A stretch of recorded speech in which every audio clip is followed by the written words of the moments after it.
विश्वंभरनाथ शर्मा कौशिक द्वारा हिंदी में रचित कर्तव्य पालन। सवेरे 7 बजे का समय था। गंगा तट पर स्नानार्थियों की खूब भीड़ थी। उसी समय एक व्यक्ति गंगाजली हाथ में लिए और बगल में पूजन का सामान दबाए घाट पर आया। इस व्यक्ति की आयु 30 वर्ष के लगभग होगी। शरीर सुडौल तथा सुदृढ़ था। वर्ण स्वच्छ गौर था। इस व्यक्ति को देखते ही तख्त पर बैठे हुए एक गंगापुत्र ने कहा, सदा जय रहे, भागीरथी सदा चोला प्रसन्न रखें। आओ भैया, आज तो बड़ी देर कर दी। वह व्यक्ति बोला, हाँ, कल रात को जरा थिएटर देखने चला गया था, इसी से देर हो गई।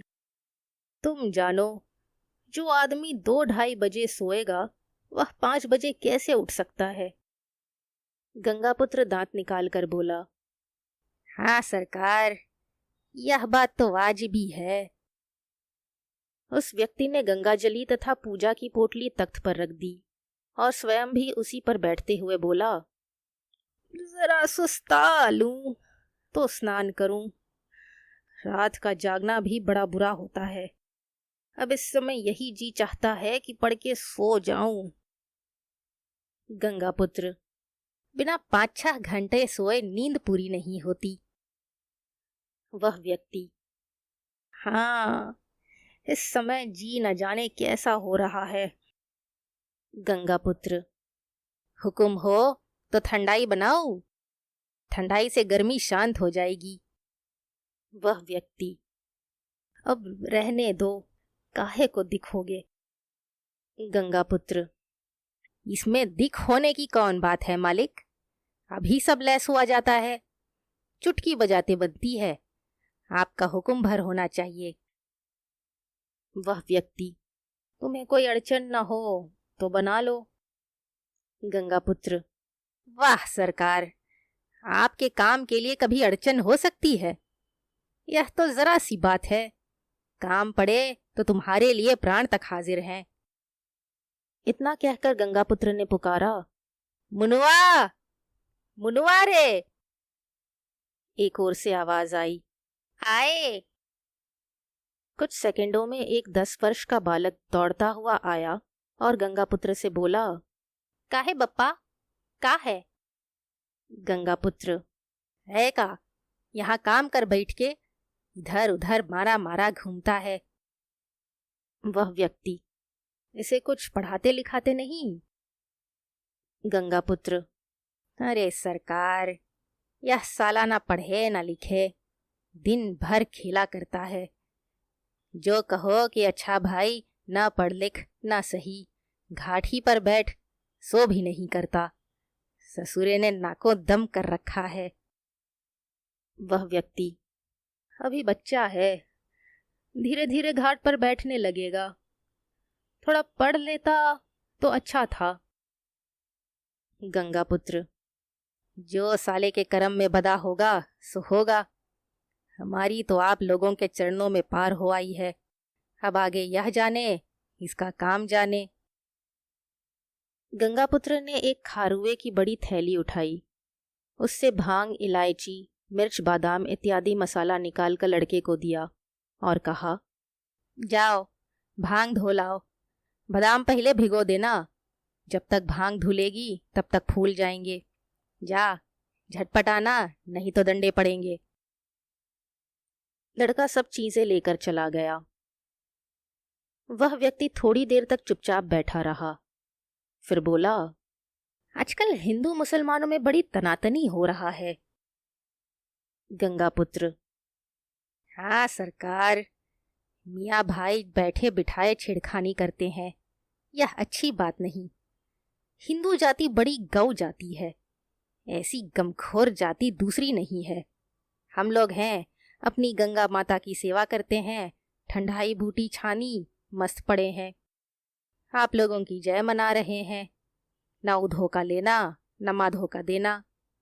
अब हम लोगों को छेड़ते हैं, सो हम भी जब तक गम खाते हैं तभी तक।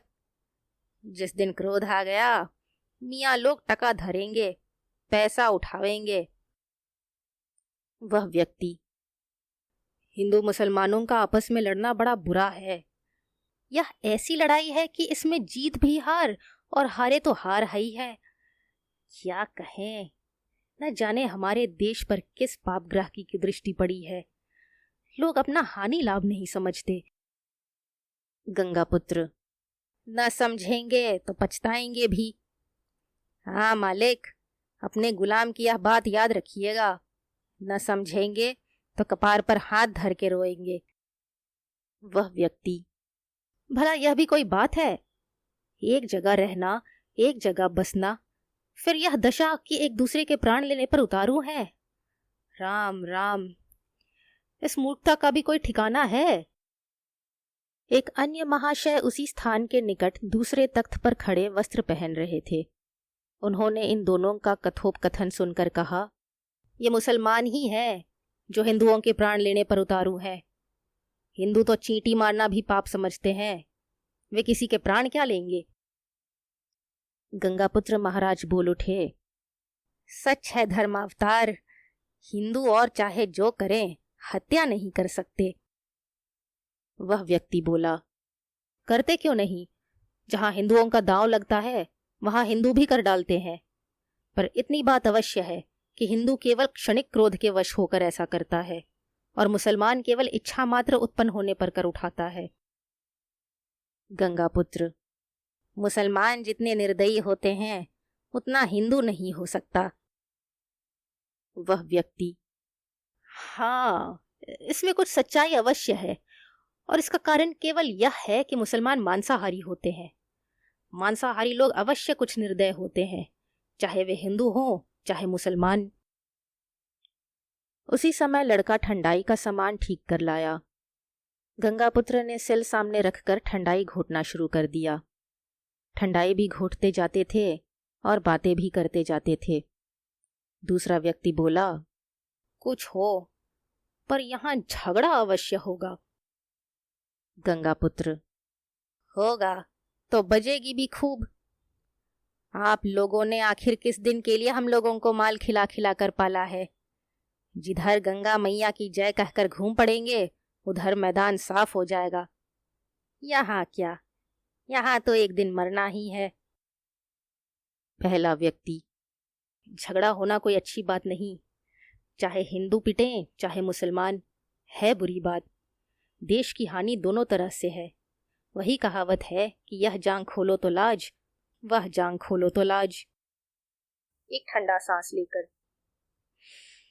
न जाने हमारे देश में कैसी दुर्बुद्धि छाई है कि छोटी छोटी बातें भी किसी की समझ में नहीं आती। गंगापुत्र, समझ में इन मुसलमानों के नहीं आती, हिंदू तो सब समझते हैं। यह बात सुनकर वे दोनों व्यक्ति हंस पड़े। पहला व्यक्ति हंसने के बाद गंभीर होकर बोला, यही तो बड़ी खराबी है कि हिंदू मुसलमानों को सर्वथा दोषी समझते हैं और मुसलमान हिंदुओं को। वास्तविक बात क्या है इस पर कोई ध्यान नहीं देता। कुछ देर तक इसी प्रकार की बातें होती रही।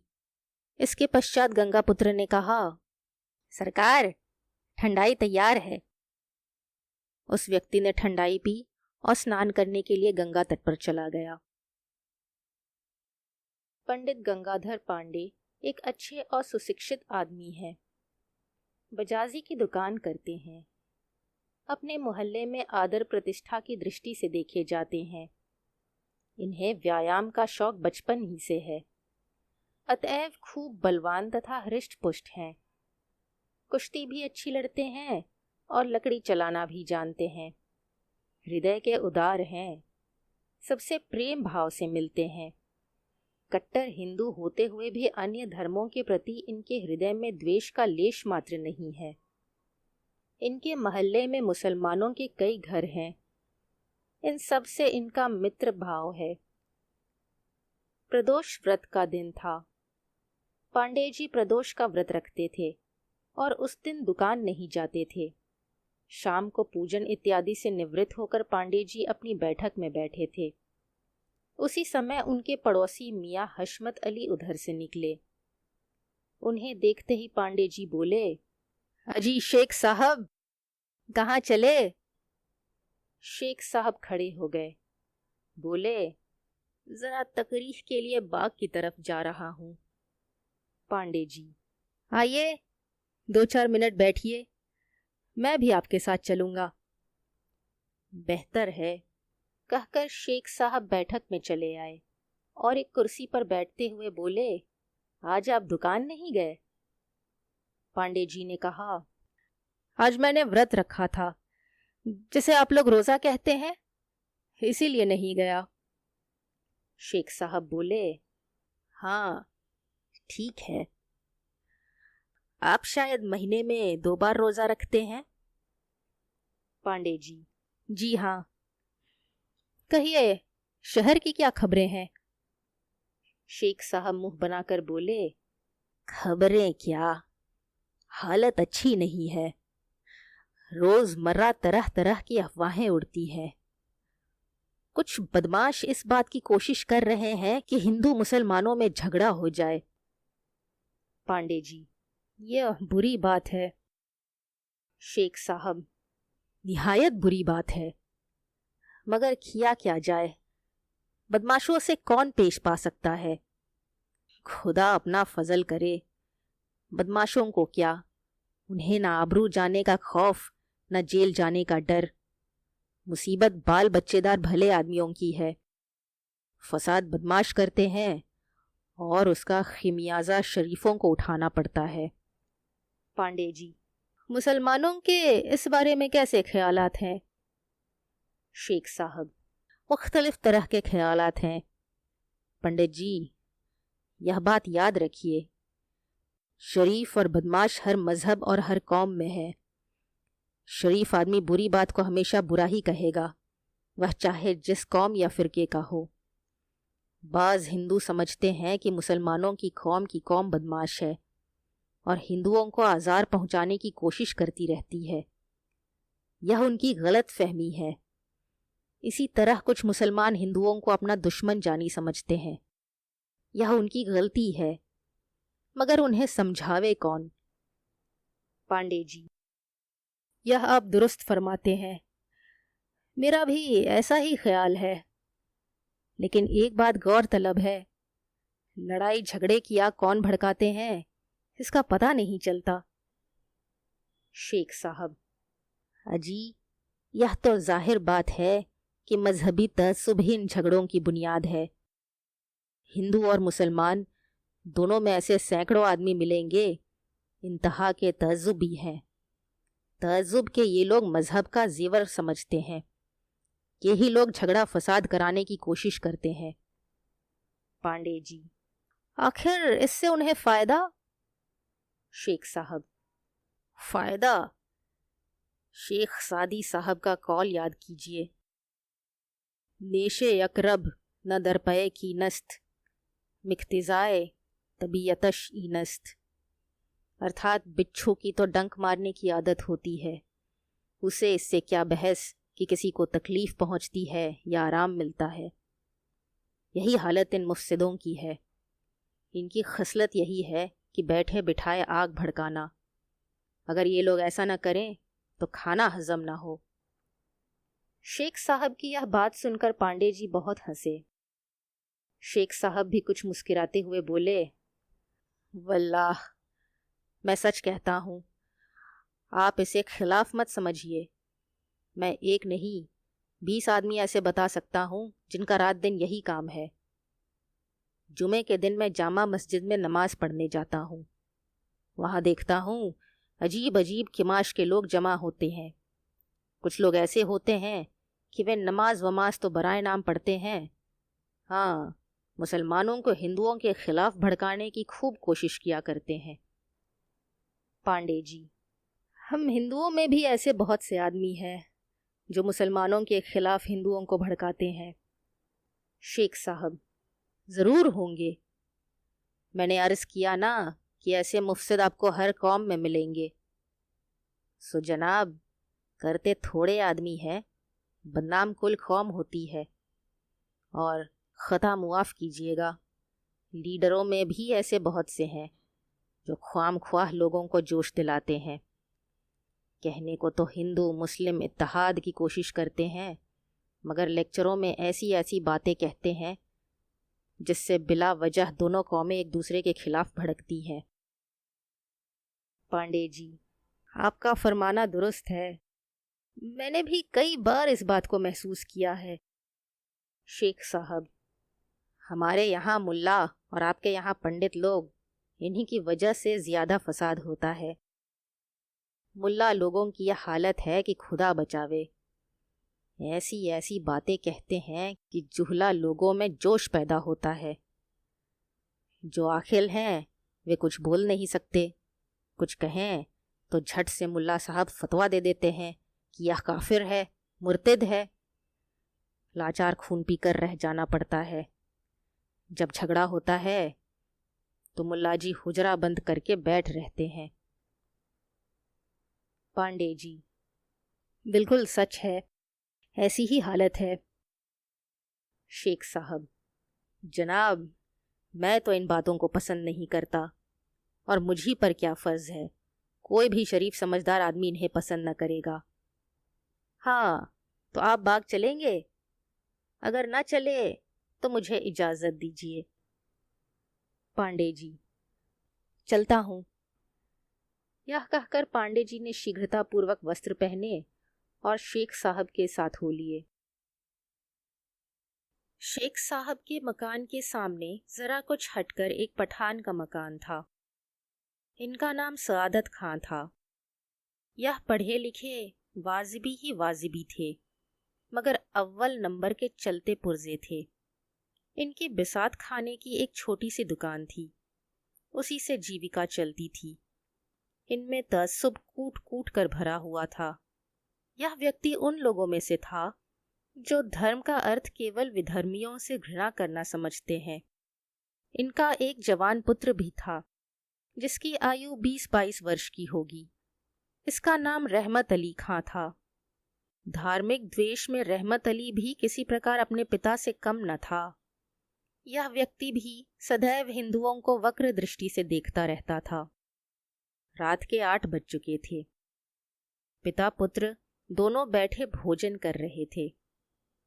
सामने कुछ दूर पर पानदान सामने रखे रहमत अली की मां पान लगा रही थी। पान लगाते हुए रहमत अली की मां ने कहा, यह 3-4 रोज से कैसी खबरें उड़ रही हैं? कहते हैं हिंदू मुसलमानों में झगड़ा होगा। रहमत अली बोला, जो हिंदू झगड़े का काम करेंगे तो जरूर झगड़ा होगा। रहमत अली के पिता ने कहा, झगड़े की बातें तो कर ही रहे हैं, हिंदू अपनी शरारत से बाज नहीं आते, लिहाजा झगड़ा जरूर होगा। रहमत अली की मां ने कहा, जो झगड़े का खौफ हो तो इस मोहल्ले से कुछ दिनों के लिए टल जाएं। यहाँ हिंदुओं की आबादी ज्यादा है, कहीं किसी वक्त निगोड़े हमला न कर बैठें। रहमत अली, हमला करना खाला जी का घर नहीं है, दांत खट्टे हो जाएंगे। मुकाबला पड़े तो हाल खल, हिंदुओं को छड़ी का दूध याद ना आ जाए तभी कहना। सआदत खां, हिंदुओं में इत्तिफाक तो है ही नहीं, हमला क्या खाक करेंगे। जिस वक्त झगड़ा हुआ तो एक भी बाहर ना दिखाई पड़ेगा, सब अपने अपने दरवाजे बंद कर बैठे रहेंगे। निहायत बोदी कौम है। रहमत अली की मां, लाख बोदी हो मगर तादाद में तो ज्यादा है। मसल मशहूर है कि दबने पर चींटी भी काट खाती है। दुश्मन से भी कभी बेखौफ न रहना चाहिए। रहमत अली, हाँ, यह तो दुरुस्त है। दुश्मन नातवा हकीर व बेचारा शुमर्दा। दुश्मन को कभी हकीर न समझना चाहिए। सआदत, कल मेरी शेख हशमत अली से इसी बारे में गुफ्तगू हुई थी। अजीब किमाश के आदमी है, मैंने तो ऐसा आदमी ही नहीं देखा। रहमत अली की मां, क्या कहते थे?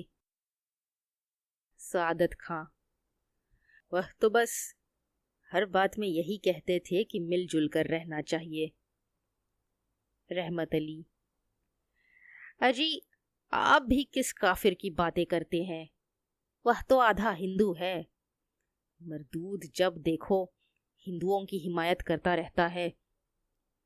सआदत खां, हिंदुओं से उसका मेलजोल भी खूब है। रहमत अली, अजी, मैं तो ऐसे मेल जोल पर लानत भेजता हूं। हिंदू और मुसलमान का मेल ही क्या, कुजा स्याही कुजा सफेदी।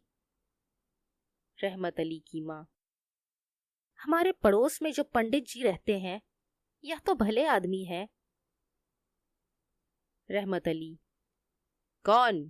पंडित गंगाधर? माँ, हाँ।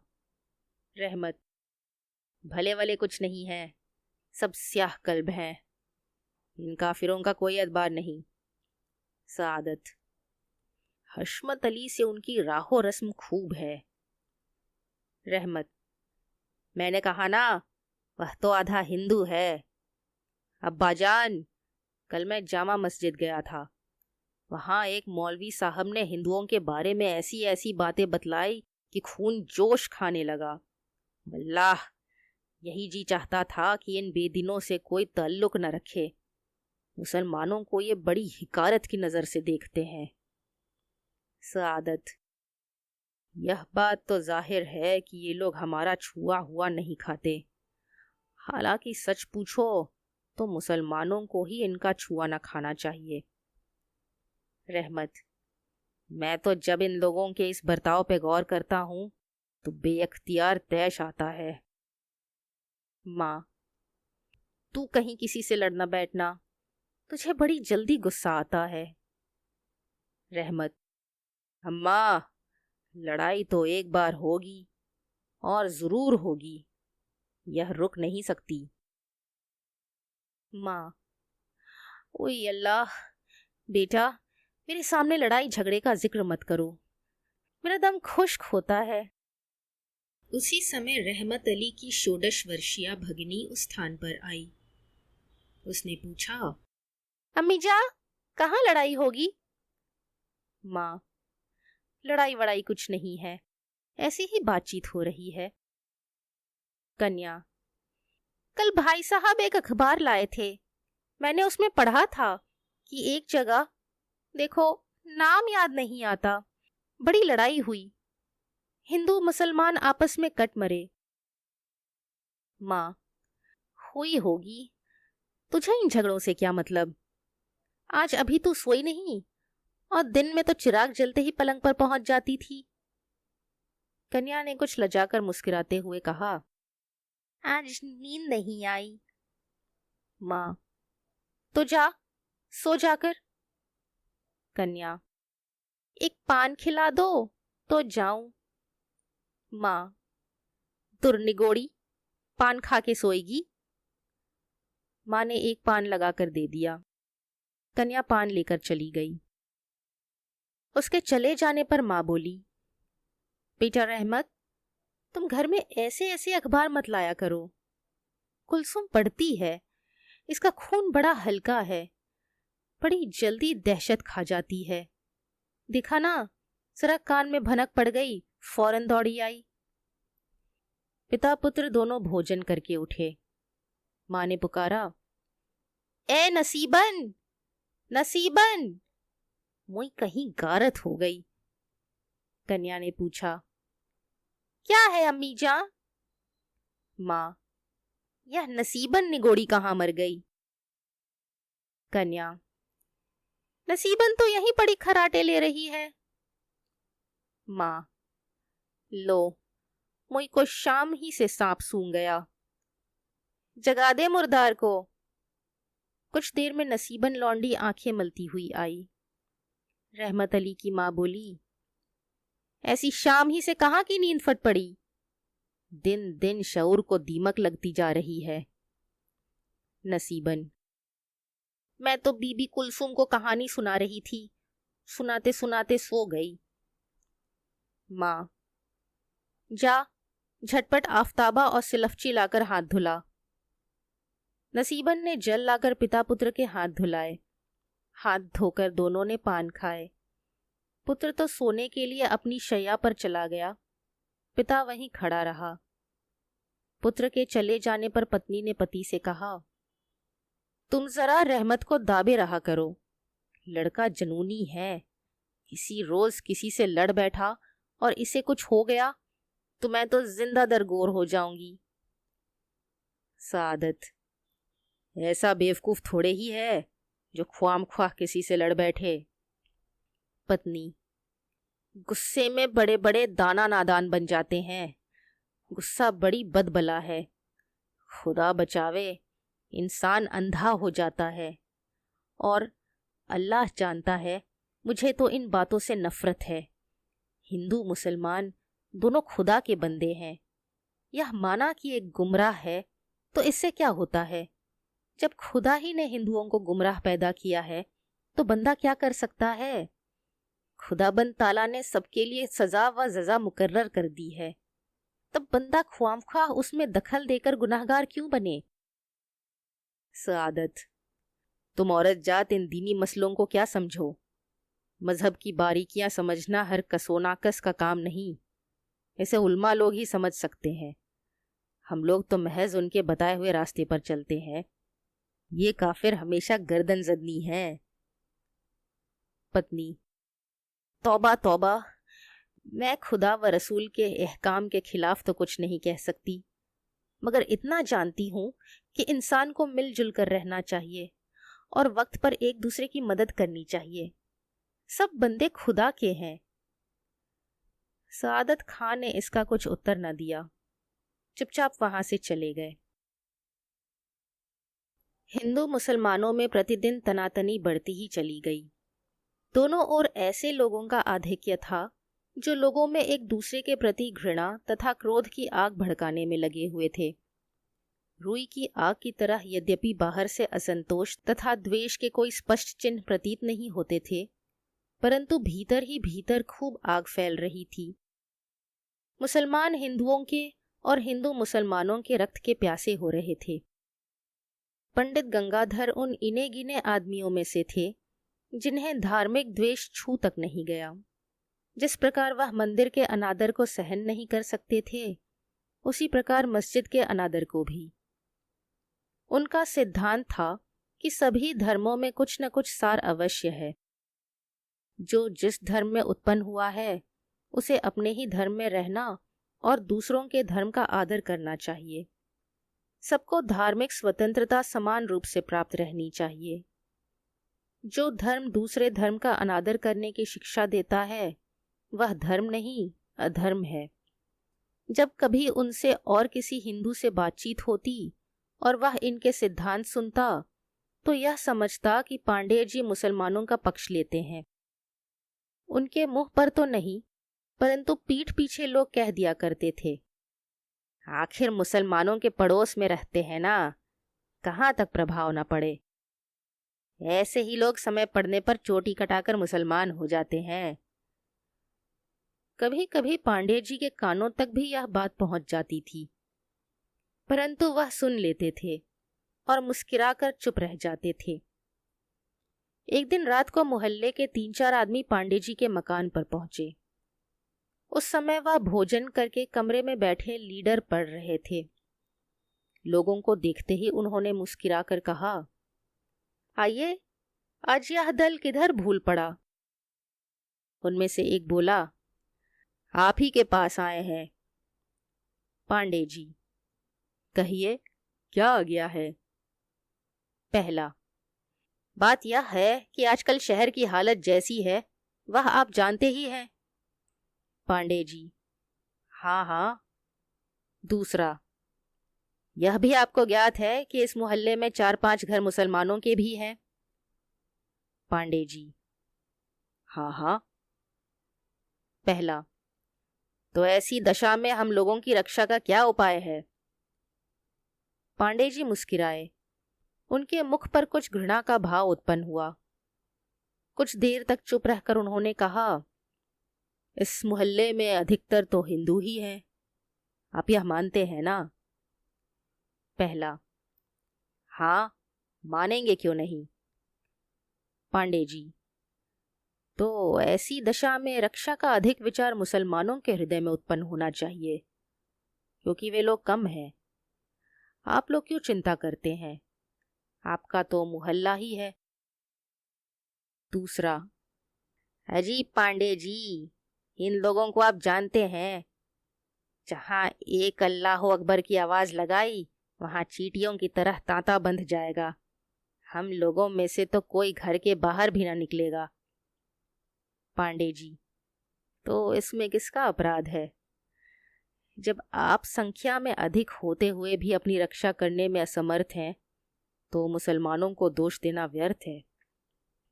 तीसरा, हमारा अभिप्राय यह है कि आपका मुसलमानों से मेल जोल अधिक है, इस कारण आप उनके इरादों को जानते होंगे। हम लोग तो इन यवनों से बात करना भी उचित नहीं समझते। पांडे जी, आप लोग बात करना उचित समझते होते तो आज यह नौबत ही क्यों आती? दूसरा, खैर, इससे कोई बहस नहीं। अब यह बताइए कि हम लोगों को क्या करना चाहिए? पांडे जी, मैं तो यह जानता हूं कि आप लोग अपने अपने घर में बैठें, अपनी रक्षा का यथेष्ट प्रबंध रखें, स्वयं किसी पर आक्रमण करने का स्वप्न में भी विचार न करें।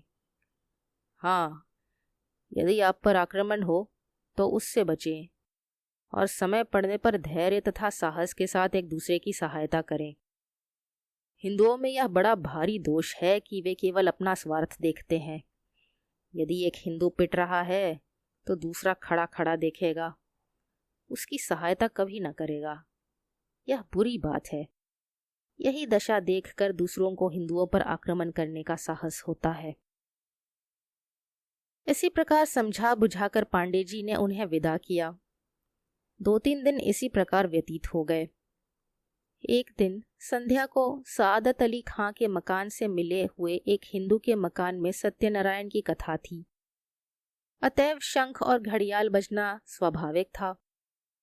इस पर सादत अली खां ने आपत्ति की, परंतु उनकी बात पर किसी ने कान न दिया।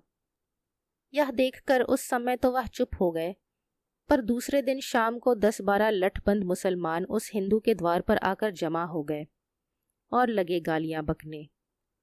वह बेचारा घर के द्वार बंद करके बैठ रहा। यह देखकर मुसलमान किवाड़े तोड़कर भीतर घुसने की चेष्टा करने लगे। इसकी सूचना पंडित गंगाधर को मिली। यह सुनते ही वह घबरा उठे। उन्होंने तुरंत एक लाठी अपने हाथ में ली और एक अपने नौकर को, जो ठाकुर था, देकर उसे साथ लिया और निकल खड़े हुए। बाहर निकलकर उन्होंने पहले तो देखा कि शेख साहब अपने 2 मंजिले पर खड़े हैं और नीचे सादत खां और उनका लड़का खड़ा है। सादत खां शेख साहब को गालियां दे रहे थे। अबे ओ काफिर, नीचे उतर, आज तुझे भी हिंदुओं के साथ जहन्नुम पहुंचा दूं। अबे ओ मरदूद, उतरता क्यों नहीं? जब देखो हरामजादा हिंदुओं की हिमायत करता था। कुछ अब हिम्मत हो तो मर्दों के सामने आ। यह देखकर पहले तो पांडे जी ने एक जोर की आवाज लगाई कि हिंदू भाइयों, तुम्हें शर्म नहीं आता कि तुम्हारे एक भाई के प्राण संकट में हैं और तुम सब चूड़ियां पहने घर में बैठे हो? इससे तो तुम जन्म लेते ही मर गए होते तो अच्छा था। देखो, मैं आगे चलता हूं, जिसको आना हो मेरे पीछे आवे। यह कहकर पांडे जी अपने नौकर सहित उधर चले। पहले सादत खां से मुठभेड़ हुई। पांडे जी ने कहा, सादत खां, शेख साहब को गालियां देते हो, उनका क्या कसूर? जो कुछ कहना हो मुझसे कहो। पांडे जी को देखते ही सादत खां चिल्ला उठा, इस हरामजादे को मारो, खूब मारो, यही सारे फसाद की जड़ है।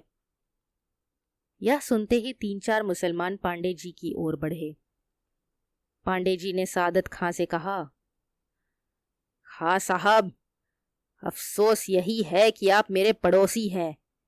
मैं पड़ोसी और भाई का एक ही दर्जा समझता हूं, वरना अभी तक आपकी लाश पड़ी होती। यह सुनते ही रहमत अली खां ने लाठी उठाकर यह कहते हुए पांडे जी पर वार किया, वो नजिस कुत्ते, तेरा भाई कहीं जहन्नुम में पड़ा होगा। पांडे जी लठैत आदमी थे, इस लौंडे के वार को क्या समझते। उन्होंने अपनी लाठी पर उसकी लाठी रोककर तुरंत उलझाव से लाठी निकाली और खबरदार कहकर एक हल्का सा हाथ जो मारा तो रहमत अली मुंह के बल जमीन पर आ रहा। पांडे जी सादत खां से बोले, आपने इस लौंडे को बड़ा गुस्ताख बना रखा है, अपने बड़ों से भी गुस्ताखी करता है। इतना सुनते ही सब मुसलमान क्रोधांध होकर पांडे जी पर टूट पड़े। खटाखट के अतिरिक्त और कुछ न सुनाई पड़ता था और न कुछ दिखाई। 5 मिनट तक यही दशा रही। 5 मिनट बाद अन्य मुसलमान तो भाग खड़े हुए, केवल सादत खां और रहमत अली खां भूमि पर पड़े कराह रहे थे। पांडे जी के सिर से भी रक्त बह रहा था और उनके नौकर के भी चोट लगी थी। पांडे जी उन दोनों को वहीं छोड़कर चले आए। घर आकर उन्होंने अपना सिर धोया और पट्टी बांधी। नौकर ने भी अपने घाव धोकर पट्टी बांध ली। 20 मिनट बाद ही फिर शोर मचा। पांडे जी ने नौकर से कहा, मालूम होता है मुसलमान फिर आ गए। यह कहकर उन्होंने फिर लाठी उठाई। नौकर भी अपनी लाठी लेकर साथ चला।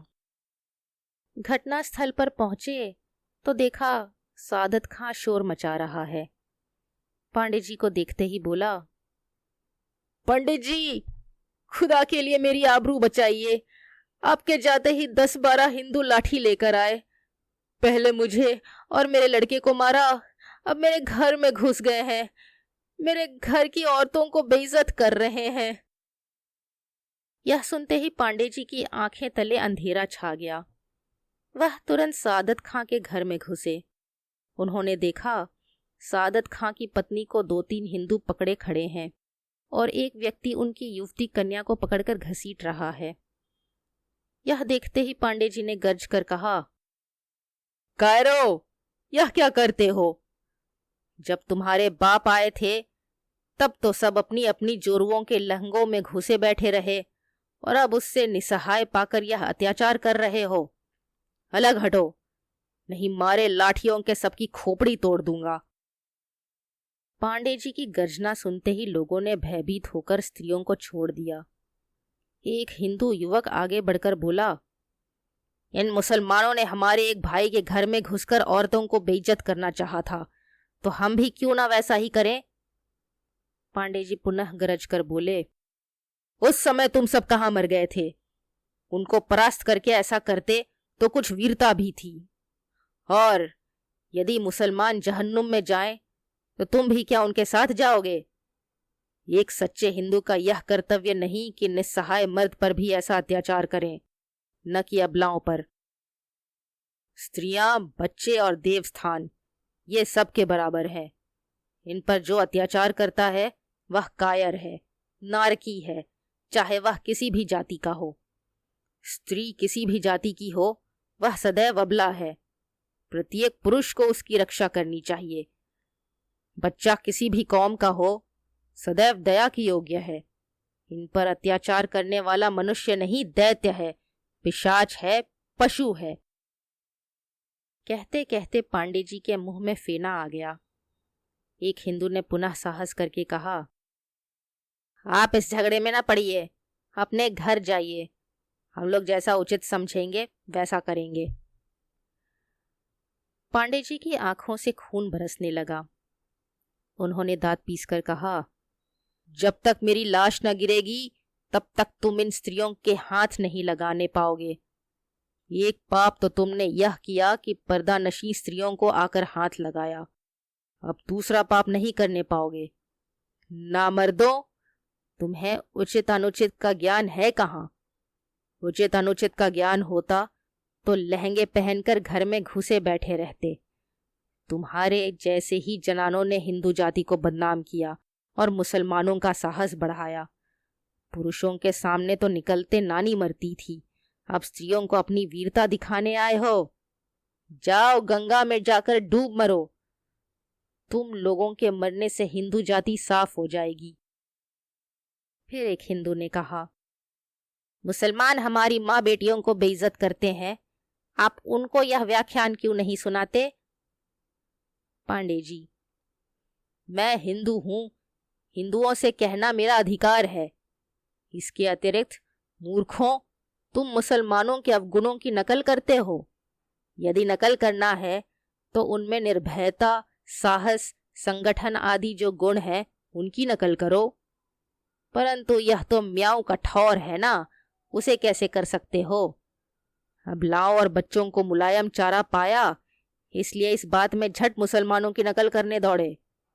बस, मैं कहता हूं चुपचाप चले जाओ, अन्यथा एक एक को गिन गिन कर यहीं सुला दूंगा। यह कहकर पांडे जी ने लाठी घुमाई। यह देखते ही सब हिंदू घबराकर वहां से हटे और बाहर चले आए। सादत खां भी पांडे जी के पीछे पीछे चला आया था और एक खंबे की आड़ में खड़ा होकर यह सब लीला देख रहा था। जब हिंदू चले गए तो पांडे जी ने सादत खां की पत्नी से कहा, बहन, तुम बेखौफ होकर बैठो, मेरे रहते तुम पर कभी आंच ना आने पावेगी। हम मर्द मर्द आपस में लड़े या कटे, पर तुम्हारी हिफाजत अपनी जान देकर करेंगे। सादत खां की पत्नी ने रोते हुए कहा, भैया, मैं हमेशा इनको मना करती रही कि हिंदुओं से दुश्मनी क्यों मोल लेते हो, सब खुदा के बंदे हैं, मगर इन्होंने ना माना। आज तुम ना आ जाते तो हमारी आबरू जाने में बाकी ही क्या रह गया था। पांडे जी नेत्रों में आंसू भरकर बोले, बहन, मैं अच्छी तरह यकीन करता हूं कि तुमने जरूर इनको मना किया होगा। औरतों का दिल ही ऐसा होता है, वे कभी लड़ाई झगड़ा पसंद नहीं करती, वे हमेशा अमन चाहती हैं। इनका दिल इतना सख्त कभी नहीं हो सकता कि वे खून खराबी देख सकें। ऐसे औसाफ रखने वाली औरत पर जो जुल्म करे वह संसार करने के काबिल है। सादत अली खां खंबे की आड़ से निकलकर पांडे जी के चरणों पर गिर पड़ा और रोते हुए बोला, पंडित जी, मेरी खता मुआफ कीजिए। मैं नहीं जानता था कि आपका दिल इतना वसीब है। आप इंसान नहीं, फरिश्ते हैं। पांडे जी उसे उठाकर बोले, सादत खां, तुमने अपने नाजायज तअज्जुब की वजह से इतना तूल दे दिया। तुम्हारी ही जैसे हिंदू मुसलमान फसाद कराते हैं और बदनाम कुल कौम होती है। तुम्हारे पड़ोसी शेख साहब भी तो मुसलमान हैं और तुमसे ज्यादा उन्होंने अपने मजहबी असूलों का मालूमात किया है, मगर उनका बर्ताव देखो। हिंदू मुसलमानों से एक तरीके पर मिलते हैं, मजहबी इख्तलाफ कभी जाहिर ही नहीं होता। तुमने बड़ी नादानी की थी। खैर, रसीदा बूद बलाए वले व खैर गुजस्त। अब इस तअज्जुब को छोड़ो और सबसे मोहब्बत का बर्ताव करो। उसी समय शेख साहब भी आ गए और सादत खां से बोले, खां साहब, आज देखा तुमने, इसी वजह से मैं हिंदुओं की हिमायत करता था। मैं जानता हूं हिंदू में भी शरीफ और फरिश्ता खसलत इंसान मौजूद है और मुसलमानों में भी शयातीन भरे हैं। आज यह न होते तो तुम्हारी आबरू पर पानी फिर जाता। सादत खान ने कहा, मैं आज से तौबा करता हूं, कभी हिंदुओं से तअज्जुब न रखूंगा। यह कहकर सादत खां पांडे जी से लिपट लिया और बोला, पंडित जी, आज से आप मेरे भाई हैं। पांडे जी मुस्कुराकर बोले, मैं तो तुम्हें हमेशा भाई समझता रहा। शुक्र है आज तुमने भी भाई को पहचान लिया। मैंने कोई एहसान नहीं, केवल अपने कर्तव्य का पालन किया है।